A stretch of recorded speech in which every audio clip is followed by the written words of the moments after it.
ان پر شرم گاہیں زہر کر دیتی ہیں، جس طرح موبائل فون اور ٹیبلٹ اور آئی پیڈ آئی پوڈ اور اس طرح کی چیزیں ہیں، تو وہ نہ دیا کریں، بلکہ تمام تر جو ہے ان کی حفاظت کریں مکمل طور پر، اور ان کو شرم و حیا کا پیکر بنائیں اور اسلام کے مطابق عمل کریں۔ اللہ تعالیٰ کا حکم ہے کہ وہ بچے جو ابھی بالغ نہیں ہوئے ماں باپ کے کمروں میں دن رات 3 اوقات میں اجازت مانگ کر داخل ہوں، اس لیے کہ ان کی نظریں اور ذہن پاک رہیں۔ نابالغ بچے ہوں، لڑکے ہوں یا لڑکیاں ہوں، دونوں کا داخلہ بلا اجازت ممنوع ہے۔ اسی طرح آپ دیکھیں ایک اور چیز بھی یہاں معلوم ہوتی ہے کہ کپڑے جو ہم پہنتے ہیں، جب ہم سونے کا وقت ہوتا ہے، یعنی عشاء کی نماز کے بعد، تو ہمیں سو جانا چاہیے اور اس وقت کپڑے تبدیل کر لینے چاہیے، یعنی رات والے کپڑے سونے والے پہننے چاہیے، تاکہ خدا نخواستہ بندہ رات کو اٹھتا ہے پیشاب کرنے کے لیے، کوئی قطرہ پیشاب کا لگ جاتا ہے یا کچھ ایسے ہوتا ہے، تو وہ کپڑے جو ہوں گے، کیونکہ بعد میں جب صبح سویرے کپڑے پھر وہ تبدیل کر لے نماز کے لیے، تاکہ نماز کے کپڑے اور ہونے چاہیے، تو اسی طرح سونے کے کپڑے اور ہونے چاہیے۔ تو یہ ایک یہاں سے یہ بھی پتہ چلتا ہے کہ سونے کے لیے بندے کے اور کپڑے ہوں، اور پھر سونے سے اٹھ کر جب بندہ نماز فجر کے لیے اٹھتا ہے تو پھر اس وقت وضو وغیرہ کر کے، یا اگر نہ غسل کرنا ہے تو غسل کر کے تو کپڑے اور پہن لے، تو اس کا مطلب کیا ہوا کہ کپڑے سونے کے اور ہوں گے، اور اس کے بعد اٹھ کر پھر جب بندہ تیار ہوتا ہے نماز فجر پڑھتا ہے تو وہ اور کپڑے ہوتے ہیں جو پاکیزہ ہوتے ہیں۔ اور رات کو جو کپڑے پہن کر بندہ سوتا ہے تو اس میں کوئی پتہ نہیں ہوتا کہ بندے کوئی کس تھوڑی بہت کوئی اس میں کوئی پلیتی، کوئی کچھ کہیں پیشاب کا قطرہ نہ لگ جائے، کچھ نہ ہو جائے، تو ذرا اس میں پھر وہ شک میں ہو جاتے ہیں۔ تو یہ بھی یہاں معلوم ہوا کہ کپڑوں کا بھی ایک معلوم ہوا کہ اس طرح سے۔ اور دوسری بات یہ بھی معلوم ہوتی ہے کہ اگر ایک ہی گھر ہے اور اس میں شادی شدہ جو ہے رہنے والے زیادہ ہیں، یعنی کہ جب ایک ماں باپ ہیں، اب ان کے بچے جو ہیں بڑے ہو گئے ہیں اور بچوں کی شادیاں کر دیتے ہیں، اور وہ بچے جو ہیں ان کا پھر ان کے جو میاں بیوی ہیں ان کے کمرے علیحدہ علیحدہ ہونے چاہیے، اور اب میاں بیوی ایک کمرے میں ہوں گے، جس کمرے میں میاں بیوی ہوں گے تو اس کمرے میں 3 وقت پھر یہ اجازت مانگ کے جانا پڑے گا۔ تو اس لیے یہ بھی ایک یہاں سے معلومات ہوئیں، اور اس طرح بچے جو ہوں گے وہ بھی اجازت مانگ کے جایا کریں گے، اور اس طرح سے یہ 3 وقت جو اللہ نے بتائے ہیں ان میں۔ اس طرح سے دوسری بات یہ ہے کہ دوپہر کا جو وقت ہوتا ہے نا وہ بڑا اہم ہوتا ہے، کیونکہ دوپہر کے وقت تو رسول اللہ صلی اللہ علیہ وسلم بھی کھانا کھاتے تھے تو اس کے بعد تھوڑا سا قیلولہ فرما لیتے تھے، تو تھوڑا سا سونا ہوتا ہے، تو اس سے یہ ہوتا ہے کہ بندہ جو ہے وہ اس قابل بن جاتا ہے کہ پھر رات کو وہ آرام سے تہجد بھی پڑھ سکتا ہے، تو اور ویسے بھی اس کا جسم جو ہے دوپہر کے کھانے کے بعد اگر تھوڑا ریسٹ کر لیا جائے تو اس کے جو کھانے کا اثر ہوتا ہے اس میں چلا جاتا ہے، وہ نیند میں وہ معاملہ ٹھیک ہو جاتا ہے، اور پھر بندہ دوبارہ جب اٹھتا ہے یہ قیلولہ کر کے تو وہ حشاش بشاش ہو جاتا ہے، ایکٹیو سمارٹ بن جاتا ہے، تو وہ اچھا کام کر سکتا ہے، اور اس پر کوئی کسی قسم کا وہ کھانے کا جو اس کے ساتھ کھانے کے ساتھ جو نیند کا غلبہ ہوتا ہے وہ ختم ہو جاتا ہے، اور بندہ ایکٹیو سمارٹ ہو جاتا ہے۔ قیلولہ بندے کو سمارٹ کرتا ہے، اور اس کے علاوہ بندے کے جسم کے اندر جو ایسے مادے جو کہ شوگر کی بیماری اور خون کو نقصان پہنچانا اور دل کے لیے، تو وہ ایسے مادے جو ہوتے ہیں وہ بھی سیٹل ہو جاتے ہیں، اور بندے کو صحت و سلامتی ملتی ہے۔ تو یہ قیلولہ صحت کے لیے بہت ضروری ہے، اور رسول اللہ صلی اللہ علیہ وسلم کی ماشاءاللہ عادت بھی تھی، اور اس لیے ہم اگر کر لیں تو اچھی بات ہوتی ہے۔ تو اس طرح سے آپ دیکھیں کہ قیلولہ کے وقت بھی یہ حکم ہے کہ اگر وہ جو ہے جو بندہ لیٹے گا، صاف ظاہر ہے لیٹتے وقت وہ ایسی جگہ لیٹے گا جہاں پر وہ اپنا کمرہ ہے اس کے اندر، تو کلوز بند کر کے تاکہ جو ہے نا وہ دوسرا کوئی بندہ وہاں داخل نہ ہو، کیونکہ وہ پتہ نہیں ہوتا نیند میں بندہ جب سو جاتا ہے تو کس حالت میں ہوتا ہے۔ تو اس لیے احتیاط ضروری ہوتی ہے، اس لیے اللہ تعالیٰ ہر بندے پر کرم فرماتا ہے، اور احتیاط اس لیے فرمائی جاتی ہے کہ بندہ جو ہے نیند میں شرم گاہ یا کسی جگہ کوئی کس طرح کی حالت ہوتی ہے تو وہ دوسرے پر زہر نہ ہو، تاکہ پاکیزگی وہ قائم رہے، اس لیے اللہ تعالیٰ چاہتے ہیں۔ تو یہ بہت اہم بات ہے۔ اور آپ دیکھیں، میں نے جیسے عرض کیا کہ وہ اللہ تعالیٰ نے 3 وقت بتائے، یعنی کہ عشاء کی نماز کا وقت یہ ہمیں بتاتا ہے کہ ہمیں کیا کرنا ہے، کہ ہمیں عشاء کی نماز کے بعد فضول باتیں نہیں کرنی۔ ہمیں عشاء کی نماز کے بعد ہمیں سو جانا چاہیے، اور ہمیں فضول باتیں نہیں کرنی چاہیے۔ اور اسی طرح سے ہر بندہ جو ہے وہ اپنے گھر میں جائے اور عشاء کی نماز پڑھ کے، اور ہر گھر اپنے اپنے گھر میں جائے، اپنے بچوں کو سلا کے، اور پھر جو ہے اپنی بیوی کے ساتھ وہ اپنے کمرے میں چلا جائے۔ تو اس طرح سے یہ ہے کہ وہ آرام کریں، اور تاکہ پھر صبح سویرے جو ہے وہ تہجد کے لیے بھی اٹھیں، اور اس طرح سے اپنے آپ کو پاک صاف کر کے پھر نماز پڑھیں۔ تو یہ، اور بچوں کے بھی حکم ہو گیا کہ بھئی وہ اگر رات کو ضرورت پڑتی ہے تو اگر ماں باپ کے تو وہ دروازہ بجائیں گے تو ان کو اجازت لیں گے۔ تو اس لیے رات جو ہوتی ہے عشاء کی نماز سے لے کر صبح کی نماز تک جو وقت ہے، تو اس میں اجازت کا وقت ہے۔ تو اس میں اس لیے اللہ تعالیٰ نے ارشاد فرمایا کہ ایسے اگر چلے جائیں گے تو صاف ظاہر ہے ماں باپ کیسے حالت میں ہوں، تو اس لیے حکم ہوا کہ اجازت لے کر آپ جائیں۔ تو یہ اللہ تعالیٰ نے پاکیزگی، طہارت اور معاشرے میں شرم و حیا کو قائم رکھنے کے لیے اللہ تعالیٰ نے اتنا بڑا احسان کیا ہے۔ اور رسول اللہ صلی اللہ علیہ وسلم فرماتے ہیں کہ یہ جو حیا ہے نا، من الایمان ہے، حیا ایمان کا حصہ ہے۔ اور ایک حدیث میں آتا ہے کہ جس میں حیا نہیں ہے اس میں ایمان ہی نہیں ہے۔ تو اس لیے یہ شرم و حیا جو ہے یہ بہت بڑی چیز ہے، اور اللہ اور اس کے رسول صلی اللہ علیہ وسلم کو پسند ہے، اور یہ ایمان کا حصہ ہے۔ اس لیے اللہ تعالیٰ نے یہ جو حکم دیا ہے ایمان والوں کو دیا ہے، یہ ٹائٹل جو شروع ہوا ہے یا ایھا الذین آمنو سے، کہ اے ایمان والو۔ تو اس لیے یہ یاد رکھیں، اور یہ جو ہے نا ہماری پرائیویسی جو ہے اس کو اللہ تعالیٰ قائم رکھنا چاہتا ہے، تاکہ جو ہے نا ہماری شرم گاہیں محفوظ رہیں اور حفاظت میں رہیں، باپردہ رہیں، اور اللہ تعالیٰ کی رحمت ہو۔ اور جو بندہ اپنی شرم گاہوں کی حفاظت کرتا ہے، باپردہ رہتا ہے، تو پھر اللہ تعالیٰ اس کے دوسرے عیب بھی چھپا لیتا ہے، تو اس کے اوپر کرم فرماتا ہے۔ اس لیے یاد رکھیں کہ جو بچے شادی شدہ ہو جاتے ہیں وہ اپنے علیحدہ کمرے میں وہ رہیں، کمرے میں بند کر کے، اور وہ کمرہ جو ہو اس کی جو کھڑکیاں یا دروازے ہوتے ہیں ان پر بھی پردے لگائیں، تاکہ کوئی اگر کسی سوراخ میں سے بھی کوئی دیکھنا چاہے تو اس کو کچھ بھی نظر نہ آئے۔ تو یہ بھی ضروری ہے، اس لیے بہت اہم ہے۔ اور خاص طور پر جو ہمارے ماں باپ ہیں ان کے لیے چاہیے کہ جب بچے بڑے ہو جاتے ہیں تو اکثر ماں باپ یہ کہتے ہیں کہ جی ہمارے بچے جو ہیں وہ ایک ہی گھر میں رہیں گے، شادی کریں گے تو بس شادی کے بعد بھی وہ ایک ہی گھر میں رہیں گے، تو وہ شادی کر لیتے ہیں۔ اکثر بچے کیا ہوتے ہیں کہ جب بڑے ہو جاتے ہیں، اب ایک بیٹے کی شادی ہو گئی، اب دوسرے کی ہو گئی، تیسرے کی ہو گئی، اب سب کی بیویاں بھی ادھر گھر میں ہیں۔ اب شریعت میں ایک جو لڑکا ہے اس کی بیوی کا دوسرے لڑکے سے پردہ ہے، یعنی بھابھی اور دیور کا پردہ ہوتا ہے شریعت میں۔ تو یہ لیکن آج کل کیا ہوتا ہے کہ وہ ایک دوسرے کے ساتھ گھل مل کر بات کرتے ہیں، اور اکثر یہ دیکھا گیا ہے کہ دیور اور بھابھی کے آپس میں تعلقات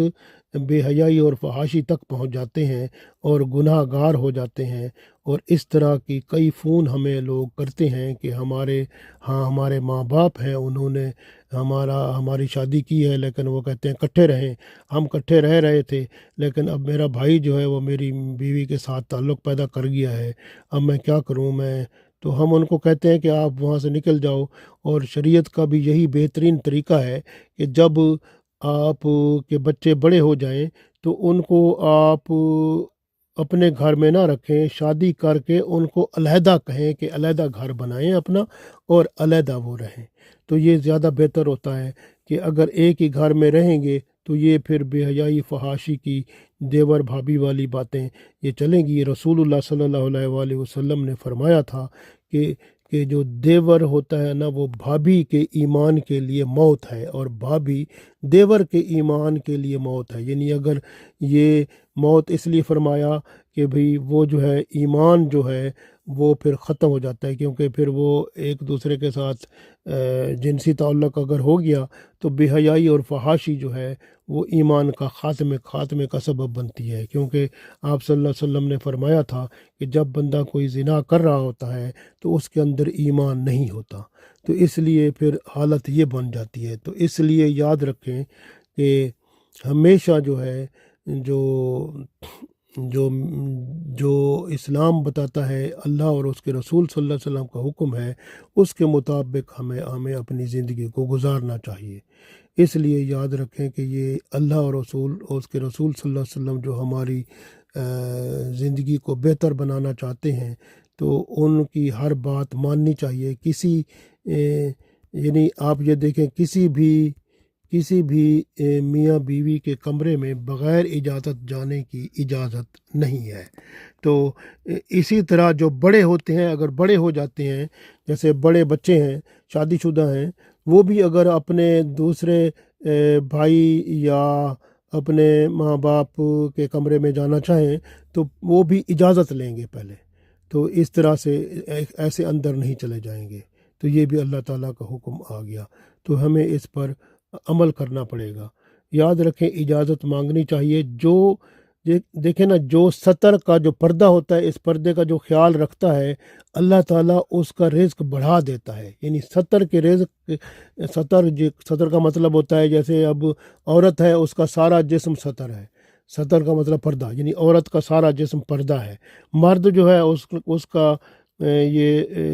ناف سے لے کر گھٹنے کے نیچے تک جو جگہ ہے یہ پردہ ہے، یہ اس کی ستر ہے۔ تو جو ستر کو ڈھانپ کے رکھتا ہے، ستر کا خیال رکھتا ہے، تو اللہ تعالیٰ اس کا رزق بڑھا دیتا ہے۔ آپ دیکھیں نا، حضرت عثمان رضی اللہ تعالیٰ عنہ جو تھے وہ باپردہ رہتے تھے، تو اللہ کے رسول صلی اللہ علیہ وسلم ایک دفعہ وہ ملنے آئے تھے، تو جب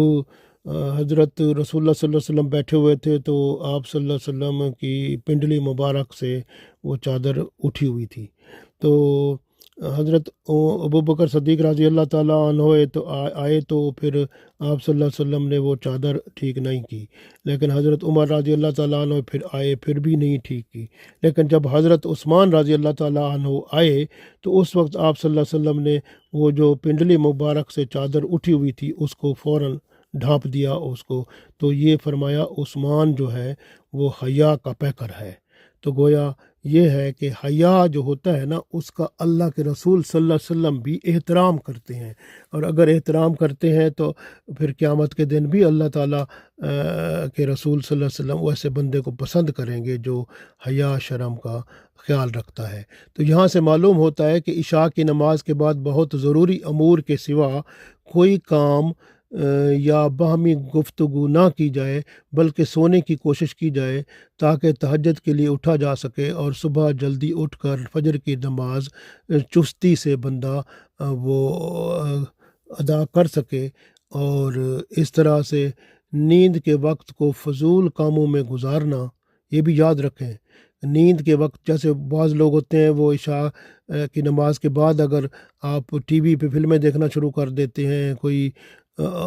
کام کرنا شروع کر دیتے ہیں، تو یاد رکھیں نیند کے وقت کو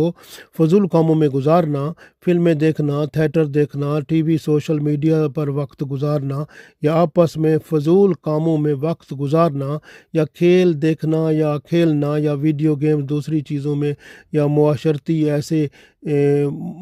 جو آپس میں گپ شپ میں وقت گزارنا، یہ سب نقصان دہ ہیں اور اللہ کے حکم کے خلاف ہیں۔ اس آیت میں اللہ تعالیٰ نے بتا دیا۔ تو جو عشاء کے بعد سونے کی کوشش نہیں کرتے وہ جسمانی امراض میں بھی مبتلا ہوتے ہیں، اور والدین کا حق یہی ہے کہ بچوں کو بھی اسلامی تعلیمات سے آگاہ کریں اور گھریلو ماحول بھی اسلامی بنائیں۔ یاد رکھیں کہ جو بندہ اللہ اور اس کے رسول صلی اللہ علیہ وسلم کا حکم مانتا ہے، شرم و حیا کا پیکر بن جاتا ہے، تو اللہ کی رحمت اس پر نازل ہوتی ہے، وہ دنیا اور آخرت میں نجات پاتا ہے۔ اللہ تعالیٰ سے دعا ہے کہ اللہ تعالیٰ ہمیں دنیا اور آخرت میں کامیاب و کامران فرمائے۔ آمین۔